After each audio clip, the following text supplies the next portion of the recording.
Solitary mellow piano, slow down time.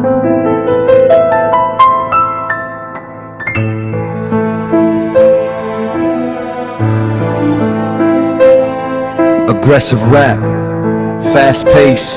Hasta si Juan sa sariling bayan. Buwis ay pasan, pambili ng bigas ay nasaan. Presyo'y lumilipad, sikmura'y kumakalam. Habang ang korupsyon lalong yumayaman. Sa reaction pace, politika, isyu'y binubulatlat. Kahit delikado, katotohanan ng ilalantad. Transition to ballad, kundi man style melody. Laya ng bibig, huwag niyo kaming busalan. Ito'y karapatan, hindi dapat korteya.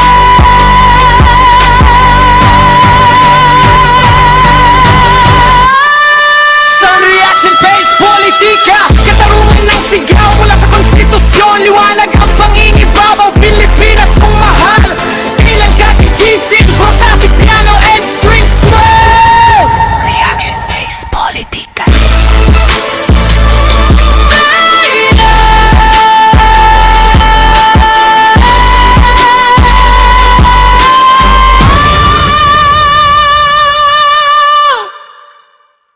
Reaction pues, politika.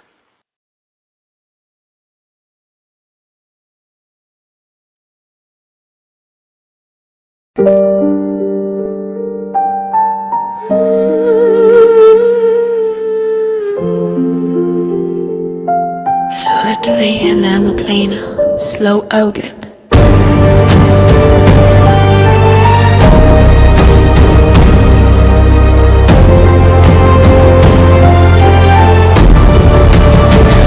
Aggressive rap, fast-paced, hostage si Juan sa sariling bayan. Buwis ay pasan, pambili ng bigas ay nasaan. Presyo ay lumilipad, sikmura'y kumakalam. Habang ang korupsyon lalong yumayaman. Sa reaction hack, politika, isyu'y binubulatlat. Kahit delikado, katotohanan ng ilalantad.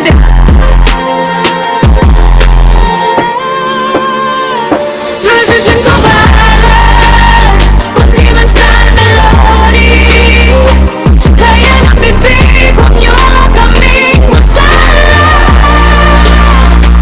Ito'y karapatan, hindi dapat kortehan. Sa reaction head, politika.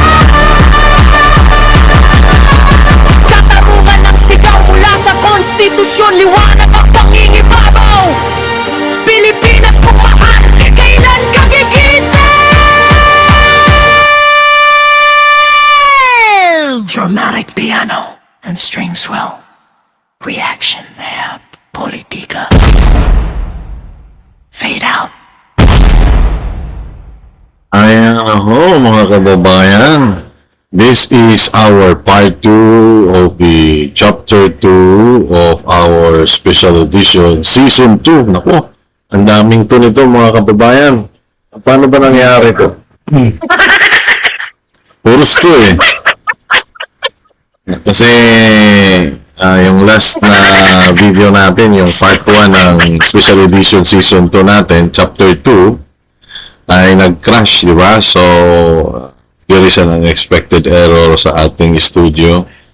Now, we'll continue with the discussion. There is many trending issues now, but ito, trending pa naman itong mga tinatalakay dito. I just happened to see the video of the interview of Attorney Neil Abayon by the Banateros brothers doon sa kanilang programa sa SMNI na Vox Populi. But I'm planning to have that video, but depende, kasi may mga research team naman tayo. Mga research team, sana maganda yung scoop na makuha nyo. Yan, tumatawa lang yan sila palagi. Okay, sige. Na tayo magpatumpik-tumpik mga kababayan. Let's go to the video. Isa ng mga sikreto niya parang out of love for country. Parang to me, ang dating sa akin is self-preservation eh. Correct. So, lahat ng Tumatawag galaw yata niya, si Zaldico, hindi ko, ano eh. May tumatawag! May tumatawag. Kaya lahat ng galaw ni Zaldico at the moment, hindi ko binibigyan ng benefit of the Tama doubt. naman. Tama naman. Hello, Tama Kong naman. Zaldi? Uy, baka isipin nyo, bayad ako ni Zaldi ko. My God! Anyway, tayo po ay babalik sa political talks na ano to sa pautok. Pag-uusapan natin ng verdict ng House on probable cause. Mamaya, pagbalik ng political talk.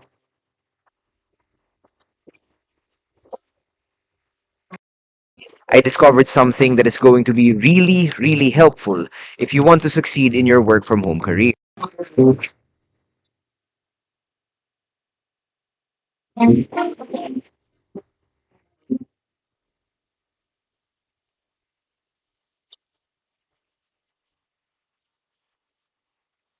You are still watching Political Talk at may 553-0 na botohan sa House na may probable cause para ituloy ang impeachment ayon sa Kamara. Attorney Panelo, how is BP Sara Camp taking the news other than the verdict? Ano po ba yung pinaka-highlight dito sa clarificatory hearings as you monitored it closely? Well, inaasahan na yan, yung resulta na yan, inaasahan na yan ng kampo ni VP Sara at naghahanda na sila for an eventual trial in the Senate. So, wala naman pong nakakagulat dun sa mga nangyari dun sa impeachment hearings ng House Justice Committee. Ako, ang personal opinion ko is inungguin nila yung proseso dyan sa House Justice Committee, kaya hindi sila binigyan ng respeto na hinahanap nila mula sa Vice President. Pero personal, Well, that is the personal opinion of Attorney Pearl, no? The legal counsel of BP Sara doon sa Madriaga case. Correct me if I'm wrong, baka I'm not accurate with the information, pero ang sabi niya, he is stating na inunggoy daw ng Vice President yung yung hearing dyan sa Justice Committee ng House of Representatives. And he further claims that that's why the Vice President did not give respect to the kind of respect that they are expecting. Well, mga kababayan, you can at least see the way that lawyers are talking about these issues, no? So, may sinasabi silang personal position, may sinasabi silang ganito. Kasi, you have to be very careful with your statements. Kasi babalik sa'yo lahat ng sinasabi mo, lahat ng binibitawan mo mga salita. Although, we have this freedom of speech, but yung kalayaan natin ay naka-point yan towards sa pag-address natin ng ating grievances to the faults, the perceived faults as we observe and as we might assume by the government, some of the government authorities. So, yung kanilang sinasabi dito ay parang meron silang kinikilingan. But usually, kung may kinikilingan man, it's very natural because they are on that side, no? So, they might at least give a statement that ito, personal kong opinion. Ibig sabihin, wala siyang pinakampihan, personal nga niyang opinion. So, hindi ako pro ganito, pro ganyan. But still, the position, sometimes makikita mo, at yung mga tao ay magkakaroon ng konklusyon na hindi, gano'n yan, kasi abogado yan ni BP Sara. So, talagang favorable kay BP Sara yung kanyang sasabihin. Well, it depends. Sometimes hindi rin. Depende sa sitwasyon. Kasi ipagtatanggol mo kung wala naman talagang ginagawang mali, especially na counsel ka nga on a specific case. Diba? Personal opinion ko lang yun. Hindi ako miyembro ng impeachment defense team. Baka mapagalitan ako ni ano. Yan pala. Mm-mm. Laro ng mga bata. Oh, di ba, ang duyan. Ikaw, Attorney Jess, what do you think of this, ano? Oh, well, we love animal rights and I don't think over yung guyan yun. Siyempre, sino gusto sabihin ng iba, Moro-Moro, Sarsuela, ba? In fairness kay Kong Jervil, no, talagang she really tried to be objective and steer the procedure in line with the Supreme Court's. Okay, mga kababayan, ito para maano nyo din ito, mapansin nyo din ito. So, on that aspect, syempre, sa kabilang side naman, si Attorney Falsis, sasabihin niya, okay, so we don't take unggu-unggu yan. And, sasabihin niya na talagang naging objective, naging ano.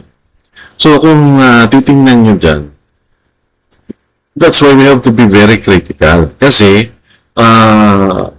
both speakers here are both lawyers and they stand on their ground of whom they believe is what is the truth or what is the truth.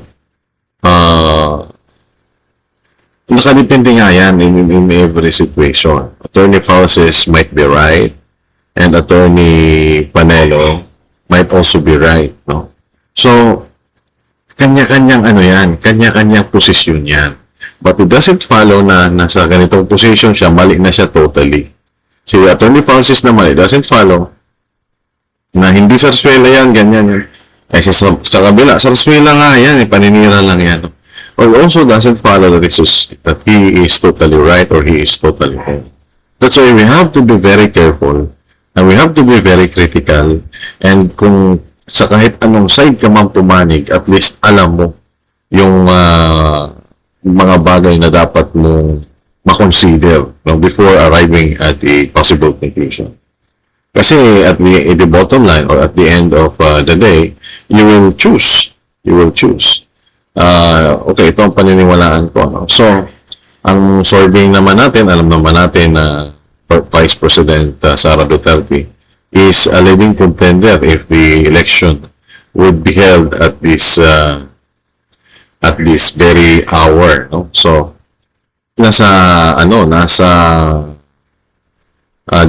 depende sa sitwasyon. No? Kasi sa ngayon, siya yung may mataas na trust rating sa taong bayan. Ibig sabihin, kung yung survey yung pagbabatayan, although this is just a randomized something with regards to the number of participants to that survey, it still reflects majority and of so-called probability or the possibility of a number of supporters of the Vice President.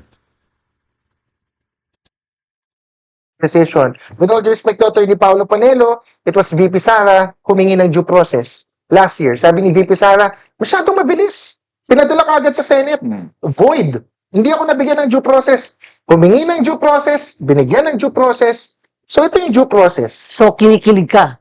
Last year pa ako nakikinig. Hindi, pag-usapan natin yun kasi si Attorney Paolo, last year ako, sabi ko, mabubuksan yung bank records. In fairness, napaka-creative. Okay, with regards naman sa due process mga kababayan, it is inevitable. Hindi mo maiwasan. Kasi nasa konstitusyon yun eh. Diba? Ano ba yung sinasabi doon?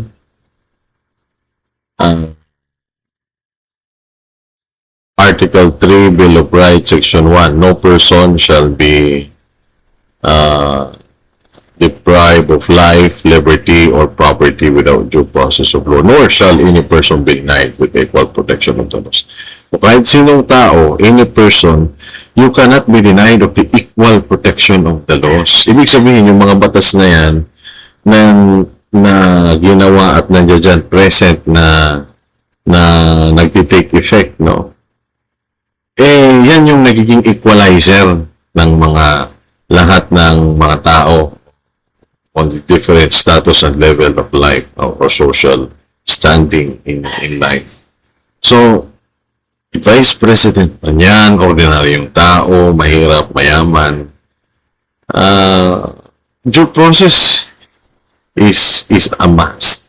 It cannot be underestimated. It cannot be set aside. It is always seek by the aggrieved party, by those whom they feel that the person, the rights, or whatever is violated. Kasi kung walang ganong batas, ano na yung silbi ng pagiging civilized society natin? Baka bumalik tayo doon sa warrior state society, kanya-kanya tayo, the so-called anarchism, the existence of a kind of government which is practically no government, no? So parang small states na, kanya-kanya na lang pala tayo. So para mabuo yung isang malawak na teritoryo, kailangan natin ng tinatawag na rules. We are binded by the Constitution to that effect because Constitution, 1987 Constitution for that matter, is the fundamental law of the land. So, kaya ganun yun. No? Mabala ako, mga buhaya, pasensya na. Balik tayo ulit sa pinag-uusapan. Ano ba yung nangyari doon? Ako din kasi minsan, pag umaba na yung pinasabi ko, nakakalimutan ko na kung ano na yung pinag-usapan ko. Kaya balik tayo para hindi tayo mawala. Ng house. Oo. Kasi syempre ako naman, akala ko talagang diretsahang bank records ang ipapalabas, no? But they did the reflection. Hindi yung bank records mismo ang buksan. transactions. Yeah, but yung transaction history. So parang the other side of the coin. Which still, kinilig pa din ako, tama pa din ako mga DDS na nakuha pa din yung bank records, of course, in a creative way. Pasensyahan, ganun talaga, creative yung mga unggoy. Sabi ni Mr. Paulo. Teka, tanungin natin kay Attorney Jimmy, nakatotoo ba yung bloodbath na sinasabi ni Attorney Jess? No, I think the bloodbath is just about to start. Wow! Parang sa akin, oo. And ang tanong dito kung kaninong dugo yung dadana.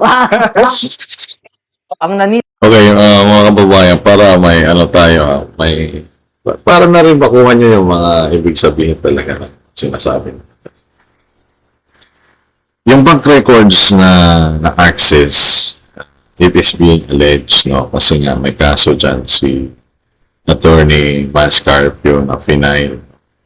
So, mayroon din kaso regarding mini trial or maybe fishing expedition yung Camp ni BP Sara sa Supreme Court para temporary restraining, parang gano'n.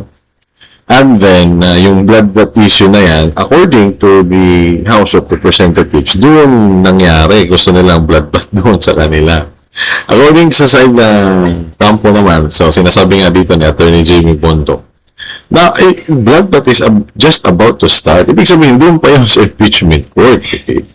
Alam niyo mga kababayan, to sa ano ko lang sa tingin ko lang, walang pagpanig, walang posisyon na kinikilingan. Paulit-ulit natin yan sasabihin para ma-remind tayong lahat na ito yung dapat nating posisyon bilang mga mamamayan. Kasi, kung ganun ka lagi, objective lagi yung pananaw mo, dumating ka man doon sa araw ng botohan sa eleksyon, kahit napanig ka doon sa tao na gusto mo talagang iboto by heart, at least alam mo yung mga pros and cons, even the legalities of it, alam mo na tama talaga na siya yung binoboto mo, may kasiguraduhan ka. Now, with regards to this bloodbath, natural na natural. Ako, sa aking personal, kung bloodbath yung pag-uusapan, hindi pa dapat doon sa House of Representatives, no? So, baka naman sasabihin dyan ng mga, natin, mga listeners, di ba, DDS ka talaga, bias ka rin. Hindi nga mga kababayan. Ano nga yan? Ang position dyan sa pag-determine ng probable cause, ano pa lang yan? Preliminaries pa lang yan. Hindi dapat yan pinapatagal, di ba? Sa piskalya, sasabihin ng piskal, okay, there is probable cause, it is now ripe to file the case in court. So, siya ang magre-recommend na mag-file na ng kaso. Tapos, kung kailangan may warrant of arrest, so, para iakyat na sa korte, yung judge mag-issue na ngayon ng warrant of arrest for a particular person or interested or party in interest to be someone or whatever. So, mga kababayan, ang bloodbath na tinatawag ay ano lang, idiomatic expression siguro yan, ano? Na doon sa battle, magkakaroon talaga ng ng pagtanak ng dugo na hindi literal na dugo. So, this is legal battle, wala namang physical na battle doon. So, the Vice President maybe is referring na talagang may masasaktan. So, it could either be on her side or on the other way around, the side of the prosecution. So, pero dito talaga, very, ito kasi siyempre, yung pinag-uusapan dito, pag i-impeach sa Vice President. So, talagang, siguro, ganun yung naging isipin ni Vice President Sara Duterte kasi lalabanan talaga niya.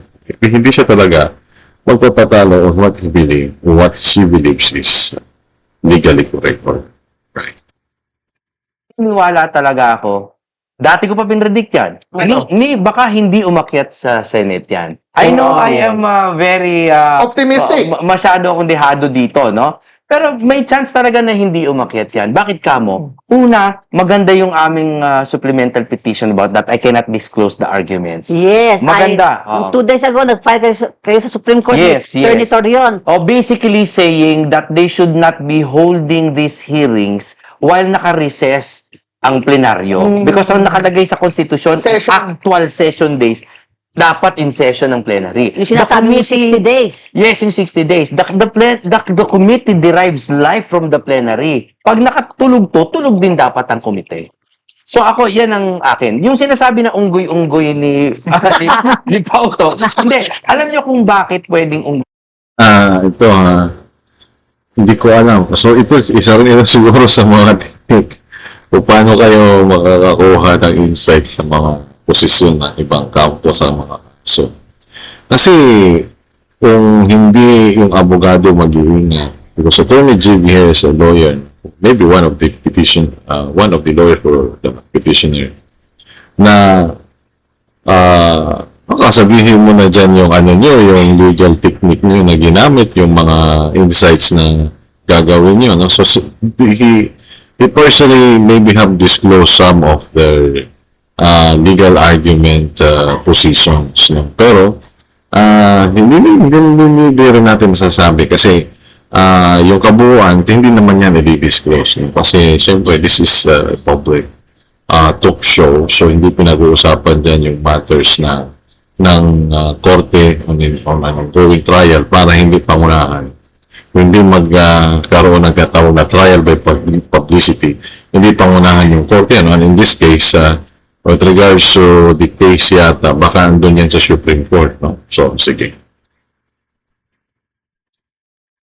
Unggoy. Kasalanan din nila. Although tama si Jervil Luistor tried so hard na lagyan ng parang order siya. Kung ano-ano kasing extrinsic evidence ang nilalagay nila. And I think it's their fault. Kung ma-void man yan, it's their fault. Naglalagay sila ng baste, naglalagay sila ng Madriaga regarding VP tenure. Ang dami nilang extrinsic na nilalagay. So pag na-void, wag nilang sisihin sa amin na puro angal lang kasi kami. It's because naglalagay sila ng walang kwentang mga ebidensya. Attorney Panelo. Sa akin, sagutin ko lang yung due process, no? So, para sa amin kasi, yung due process is not just about following procedural rules, eh.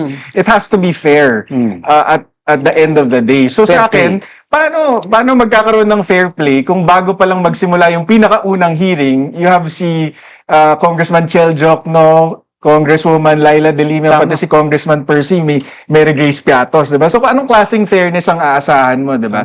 Tapos, pagdating dun sa bloodbath, sa akin, nagsimula na yung bloodbath. Si Madriaga yung na-bloodbath. Kasi pagkatapos na mag-testify, yung mga netizens mismo ang tumira sa kanya to prove na kasinungalingan yung mga sinasabi. Kamusta yun? Pwede ba I natin heard kamusta yun? he's in charge of the Madriaga. Perjury case. Perjury case. So, nag-file na siya ng counter affidavit as expected. wala siyang na-dispute ng maayos. Saan yan? Sa Sa Office of the City Prosecutor of Taguig. Taguig, okay. Nag-file na siya ng counter affidavit. Kami naman magfa-file kami sa Lunes. So, nakita namin yung counter affidavit niya. Wala na naman siya na-refute ng maayos as expected kasi nga, nagsisinungaling lang yung mama. Para po sa mga tao, what is your best proof na hindi talaga kilala ni Inday Sara yang si Madriaga? Well, Just choose one or two. kasi, okay, lagyan natin ng context. Sabi niya, inutusan daw siya ni VP Sara na buuin tong Easy Pilipinas. Okay? Pero ang first interaction ni VP Sara with Easy Pilipinas was a Zoom meeting back in October 2021. Okay. Meron po kaming pruweba na si Attorney Ryan Kilala Oo. ang Kaibigan ko yan. nag-text message kay VP Sara para paunlakan na magkaroon ng virtual meeting ang Okay. Easy Pilipinas at si VP Sara. At pinilit niya pa. Sabi niya, hindi ako tatakbo. So, pinilit pa. Yung Attorney Kilala, sumali lang dun sa Zoom. Oo, so, kung Ilan yung nasa Zoom? na, 30, ganyan. So, ang punto doon is, So, ang founder is Attorney Kilala. hindi. Naisip. Not Hindi. even. Ang magkaibigan, si Madriaga at saka si Kilala ang may kaibigan naman ni VP Sara. So, ang request ni Madriaga para makipag-ugnayan kay VP Sara, itong si Attorney Attorney Ryan. Ryan Kilala. So, But who is the founder, sir, of Easy Pilipinas? Hindi si ko Madriaga kilala. talaga. Si Madriaga talaga. So even in your affidavits, you admit, Oo, acknowledge kasi that. yun lang ang totoo sa sinabi niya. Okay. Actually, kahit yung pangalan niya, baka hindi pa nga totoo. May mali, letter E. Yung letter E. yung letter U. Pero, yun lang ang totoo sa sinabi niya. Pero whether inutos sa kanya buuin yun, pinondohan, hindi po yun. Hindi. Teka. If you don't mind, Mami Chu, sorry. Siyempre, ano lang ako, sir? Gentle push lang, di ba? Sa first affidavit nyo sa perjury case, I think I recall a very general, mas absolute na statement that VP Sara does not know Madriaga professionally or personally. And na-repeat nyo yun in some of your interviews, Yes. I think. Ganong statement. That's very absolute. Hindi ba nabasag yun na at least kahit papano may relationship sila. Sabi mo, they don't know each other personally or professionally. Medyo mas absolute. Yeah. Ba't nabasag eh? Kasi may napakita naman na kilala naman nila yung isa't isa. Hindi May interaction kasi sila. yung mga pictures na pinapakita niya sa kampanya, ang daming taong supporters ni VP Sara ang meron nun eh. Yung birthday greeting, para sa akin, yun mismo yung patunay na hindi sila magkakilala. Kasi shout out yun eh. Ang yung pinabuhat, sir, yung ano, Sir Ram. Sir Ram. So na-address na yan sa affidavit ni Attorney Ryan Kilala. Bale, sa Matnog, Sorsogon yan eh. Dumaan may motorcycle caravan sila VP Sara, nakita niyang may Easy Pilipinas, gusto niyang pasalamatan, tinawagan niya si Attorney Ryan. Sabi niya, may nadaanan ako dito. Sino bang papasalamatan dito? Sabi si Ram Madriaga, hanapin mo. Okay. Anyway. Yun, nasagot Yun. na. Sorry, Mami Chu. Hindi. I just had to ask. Sabi mo, hindi ko kilala yung mga kilala Oo. nyo. Anyways, gusto ko lang mapakinggan tong tatlong panyero natin. Hindi nabuksan yung BIR box yet. Ayun. Comply ang BIR ng pagsabina, di ba? Ano implication nito, Attorney Panelo? Sa akin, ang implication niyan is pinapakita na kaya namang tindigan yung batas kasi yung AMLC, ganun din yun eh. Oo. Hindi pwedeng i-disclose yun ng AMLC Executive Director yung ginawa niya. Oo. So kung yung BIR Commissioner nanindigan, dapat nanindigan din yung AMLC Executive Director. Pero ganun pa man, ang nakikita ko dito is Bago pa kasi. bago pa kasi siya. base dun sa nakita ko pero hindi ko pa pwedeng i-divulge. Pagka napunta dito sa Senado for trial, magkakapahiyaan dito dyan sa inflow, outflow, sa Yes. AMLC records, magkakapahiyaan dyan. Sa Attorney Jess. Ano ba tayo ba question, Attorney Paulo? Nagkaso ng perjury case si Attorney Mans, criminal case against BSP, AMLC, etc. for congressmen for the disclosure. Ang question ko, because you're the lawyer, VP Sara, and you filed a perjury case against Madriaga, tinatanong to ng mga pinklawan hindi ba kayo magkakaso ng perjury case against Trillanes? Well, meron na kaming recommendations sa kay VP Sara. And ito, To do so. ito, sabihin ko lang sa inyo na actually, si PRRD pa lang, gusto nang kasuhan tong si Senator Trillanes.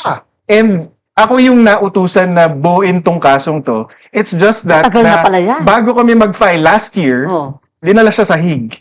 So hindi natuloy. So and of course yung to bring him home was the priority. Oo. So, pinatulog Set aside. na namin Oo, yun. set Pero aside. ngayon na ginamit niya na naman yung same Under oath. It's oh, the same. same evidence. It's the same. So meron kaming case build up ngayon. Oh, that's exciting. Oh, pero I mean, yung, Bloodbath yan.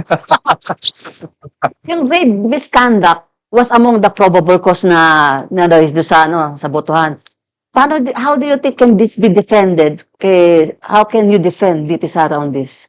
Itong grave threats ba? No, yung, Yes. grave Yeah, threats. grave misconduct based on the grave threats. Yeah. Oo. Para sa akin kasi kung siseryosohin nila yung alleged threat ni VP Sara, dapat seryosohin din nila yung alleged threat naman kay VP Sara. Correct. Kasi yun yung konteksto nun eh. Parang sabi may threat sa buhay niya, kaya niya sinabi yun. So whether yun ang context kaya ata sinasabi ni Attorney Paul Lim, which is the counsel of VP Sara for Yes. that specific Case. grave threats case is splice, 'di ba? May sinabi siyang curate. gano'n. Ito nakita natin mga kababayan, punto na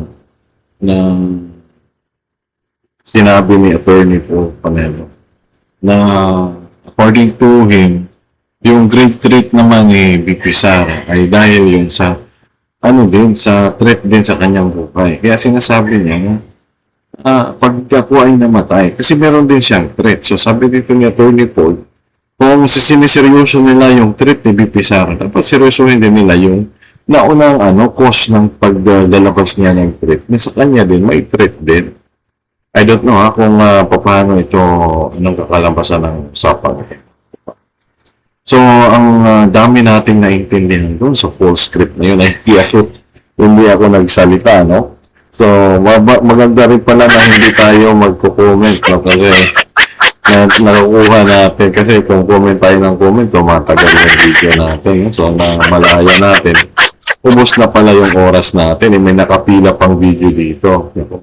Ito, actually, ilang episodes na itong video na to, hindi tayo nakaka-abante kasi medyo, kaya siguro, hanggang sa nag-flash na lang yung natin, studio, no? Nung nakaraan, yung kagabi sa gabi. Sige, let's continue to the video. Ganon. Kasi hindi ata pinakita yung buong konteksto. Oo, yung tanong But and sagot. ang Tanong and sagot. natatandaan ko, What's up, guys? In this video, I'm going to share with you how to come up with business ideas that are actually good. Welcome to How to Start. so, siyempre may legal debate. Ang natatandaan ko lang is si Chief Legal Counsel, ni BBM mismo, bago siya namatay, ang position niya, walang crime committed si VP Sara. To be Because fair, of conditional threat.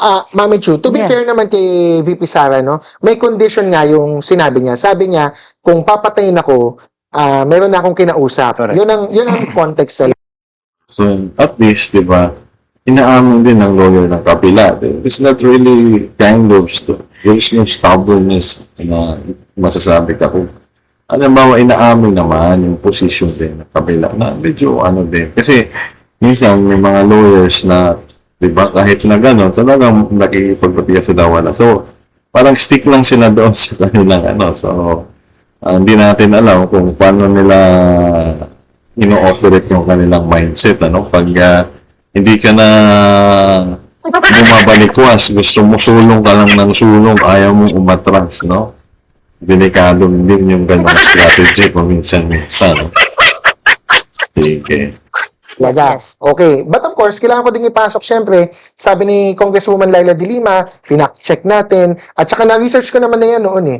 Ang sabi ng Supreme Court, a grave threat may or may not be accompanied by a condition. So, even assuming may Ay, gusto condition... kong linawin yan mamaya. Yeah.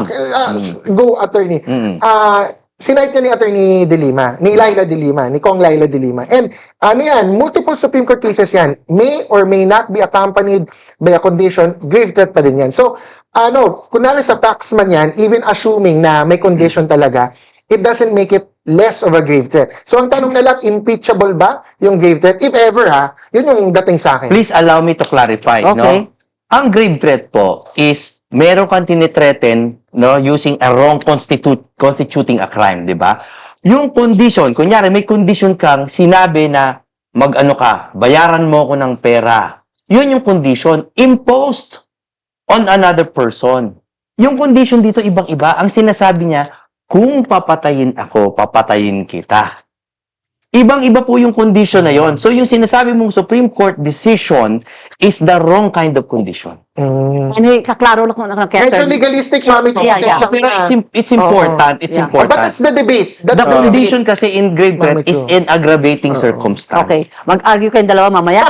Pero, kaya paano tatanong ko to? I-research nyo. Sinasabi ng committee, ng House Committee of Justice na credible ang mga dokumento at testimonya ni Madriaga. Oh my God. So, sa akin kasi, so aral na aral ko tong si Madriaga, 'di ba? So, pagka naniwala ka kay Madriaga, isa lang ibig sabihin nun para sa akin. Talagang bias ka, talagang hindi pananagutan, hindi ebidensya ang tinitingnan mo, kundi talagang politika. Oh my God, biased ako! Oh my God, biased ako! Surprise, surprise!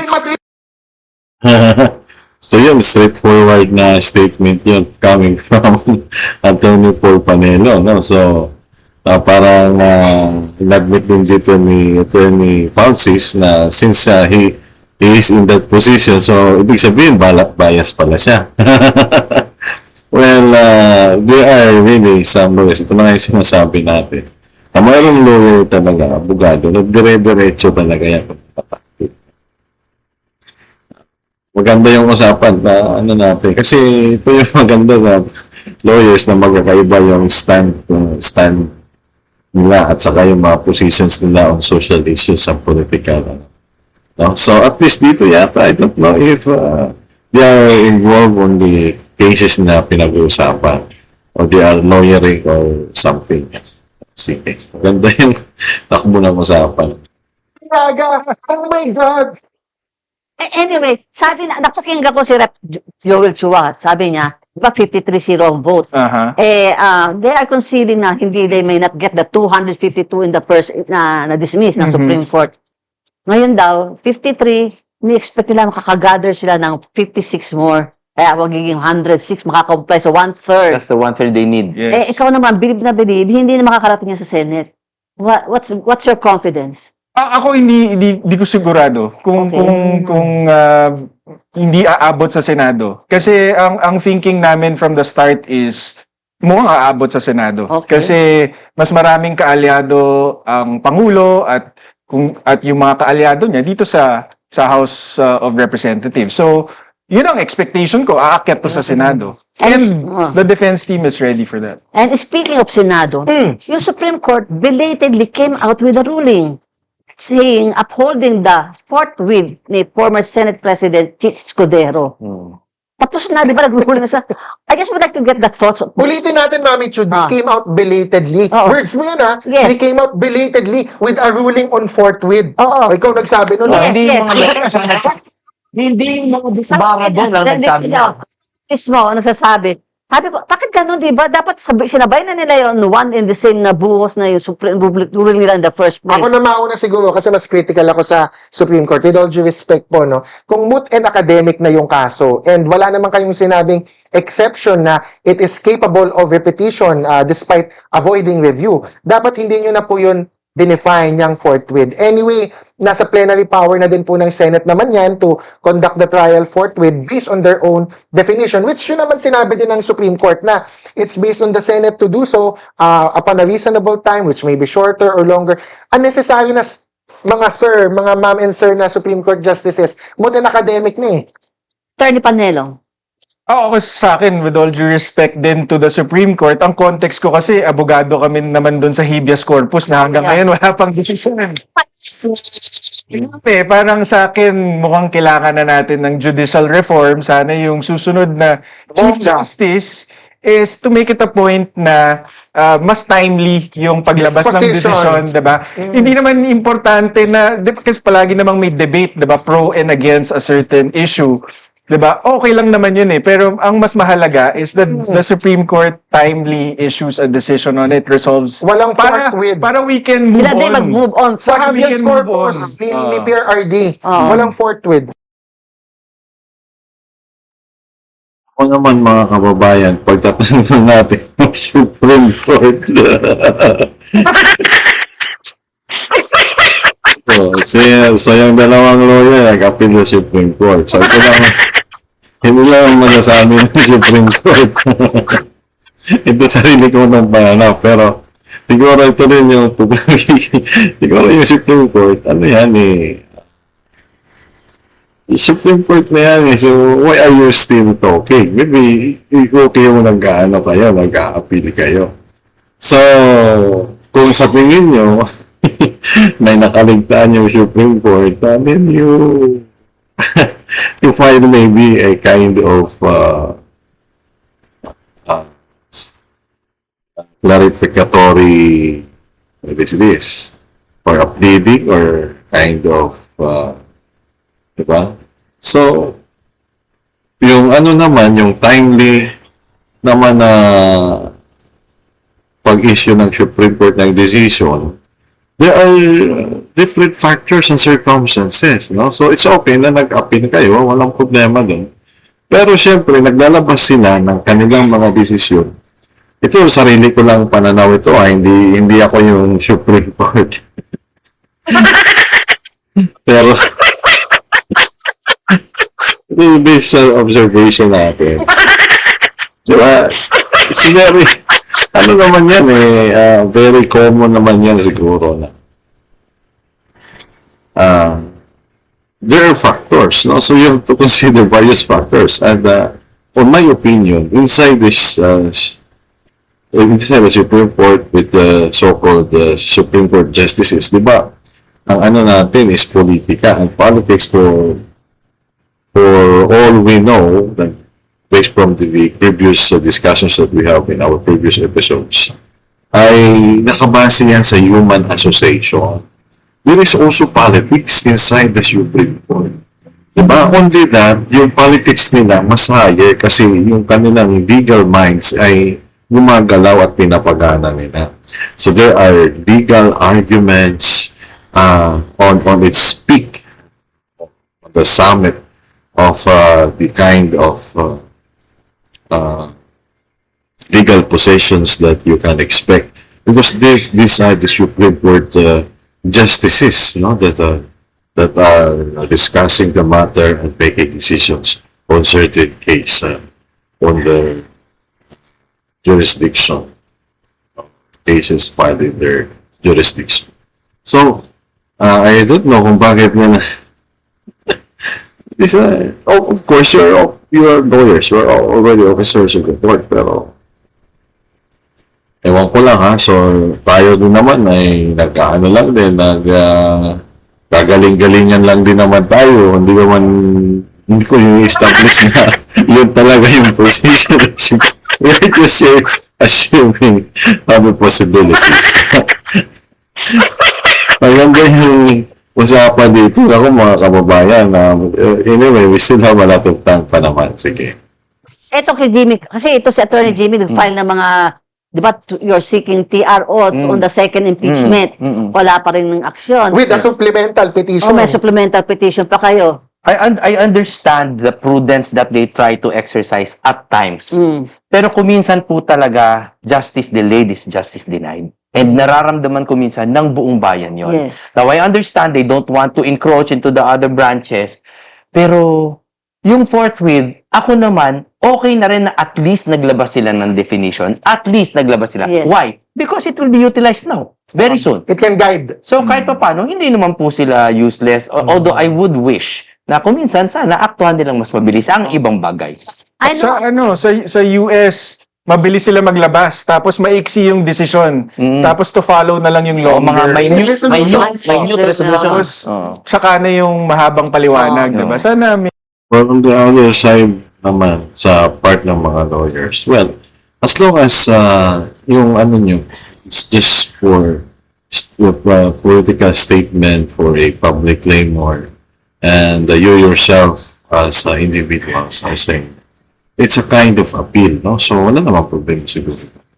And maybe if the person from the Supreme Court will at least hear from this platform on your statements, then baka naman bigyan nila ng pansin. But of course, doon nga sa, sa sinabi natin kanina, there are factors or there are circumstances. Baka yan din yung dyan ng Supreme Court. Kasi hindi ka basta mag-decide sa isang kaso.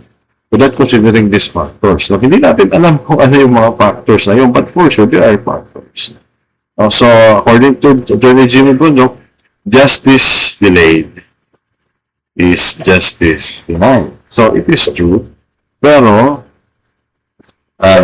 kung mamadaliin mo din naman yung desisyon, on crucial the political issues for that effect, it's very sometimes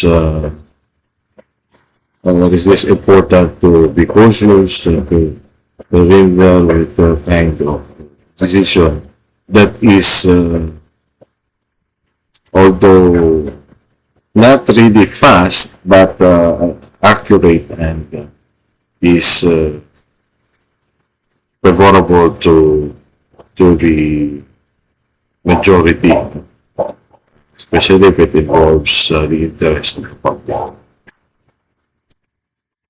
May ganun tayo. Ano na lang, with due respect from the disbarable persons. Sa ang punto, hindi lang dapat Senate trial ang forthwith. Dapat pati ang Supreme Court decisions. Yeah. On many other issues. According to Attorney Jess. Okay. Well, according to Attorney Jess, but that is sa kanyang opinion na yun, kasi nga, yung forthwith na yan, nandun naman yan sa Constitution. Yung issue dito is the Constitution with regards to how this forthwith operate in impeachment case. No? Kasi, well, kung ipapaano mo din yung forthwith sa Supreme Court, we don't know kung ano masasabi dyan ng Supreme Court. Baka sabihin ng Supreme Court, ano ka ba, inaapura mo kami? Hindi ka ba abogado? Hindi mo ba alam na pinag-aaralang masusig yung mga kaso, pinapasagot na yung dapat sumagot ng mga partido? Baka naman ganun din sabihin yung Supreme Court, di ba, Attorney Parsons? Well, ano lang naman, this is just my position, no? So as also the rest of us as his personal position in his own personal capacity as an individual. Ito, kasi nakukuha ko lang yung sentiments ni Attorney Panelo. Being one of the lawyers for BP Sara, parang I sense na dapat, do you have any regrets? Dapat si BP Sara nag-appear to rebut yung kanyang lawyers. Kaya kung ayaw mag-appear, yung kanyang lawyers to defend, di ba, to contest yung mga piniproset. Doon pa lang sa stage na yun, kinontest na nila dapat. Sa akin, walang point. Kasi pre-judge na eh. Pero may magandang point may magandang point si Attorney Powa the other day. Sabi niya, o sige, mag-a-attend kami. He did, di ba? He did attend. Pero when he was subpoenaed, Yes. pero in his capacity as former DepEd official. Ngayon, sabi niya, o sige, attend kami. Pero hindi naman pala sila binibigyan ng mga documents beforehand. So, paano nila maaaral yun? How can they intelligently question the witnesses if they're not given the documents beforehand? Tapos, ito naman specific to Madriaga kasi ito yung talagang sinubaybayan ko. Oh, ikaw in charge. Yung House Justice Committee members themselves, pinagbawalan mag-probing question. So ano pang punto pala na magpupunta doon si VP Sara kung hindi niya rin mapoprobing questions itong si Madriaga? Hindi niya rin masusukat yung credibility sa hearings na yon. What do you think, Attorney Jess? Correct. Kasi nga sinasabi ko lagi, di ba, inquisitorial ang due process dapat sa House. So, hindi naman talaga yan dapat yung matagal eh. Pero, yung proving question sa Senate na yan eh. So, dapat mag-hearing lang for purposes of probable cause and then vote on it. But, Tsaka, natatandaan ko, Attorney Jess, sa iyo ata nang galing yung mini trial. Eh. Diba? Dito ata yun eh. Okay, dito muna tayo mga kababayan, So, hindi ko inakala na magkakaroon tayo ng part 3 sa ating, chapter 2 ng ating special edition, So, yung mga nag-aabang dyan sa regular episodes natin, abang-abang lang muna tayo. So, kailangan natin tapusin ito kasi iba na yung topic nila, So, mawawala tayo sa, sa pinag-uusapan. So, na-divide na yung original nito na plano is nullified kasi unexpected yung nangyari. So, we need also to, what is this? We need also to innovate, no? So, we should adapt doon sa situation na nangyari kagabi. Kaya, dito muna tayo mga kababayan. And, sige. Outro muna tayo siguro. Outro music tayo.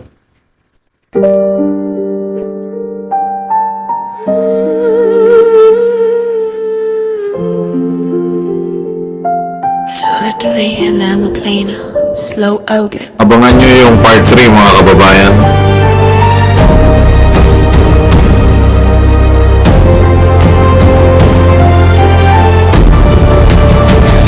Aggressive rap, fast-paced hostage, sikuan sa sariling bayan. Buwis ay pasan, pambili ng bigas ay nasaan. Presyo ay lumilipad, sikmuray kumakalam. Habang ang korupsyon, lalong yumayaman. Sa reaction, hack politika, issue'y binubulat-lat. Kahit delikado, katotohanan ang ilalantad.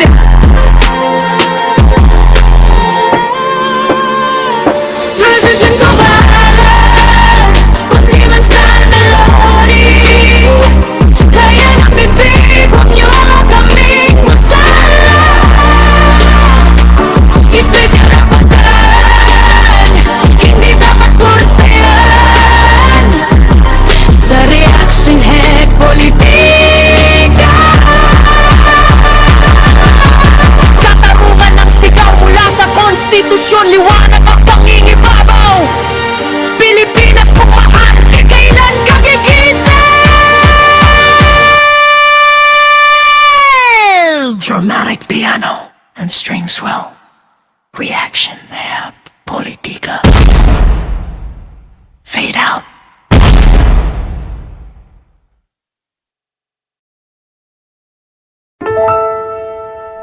Solitary mellow piano. Slow down time.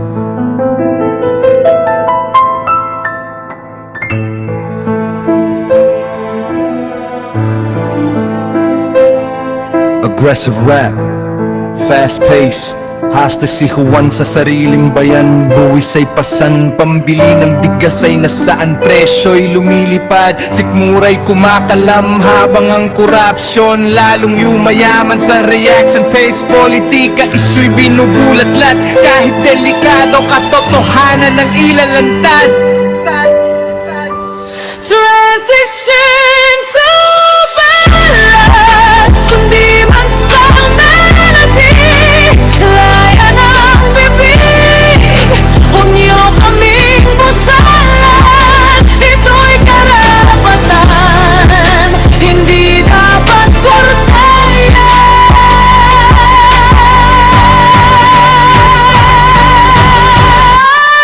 Sa reaction pace politika, katarungan ng sigaw mula sa konstitusyon. Liwanag ang pangingibabaw, Pilipinas kung mahal.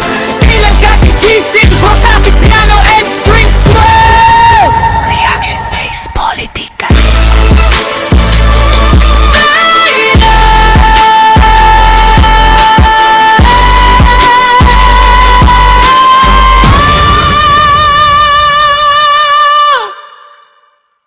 Reaction pues, politica.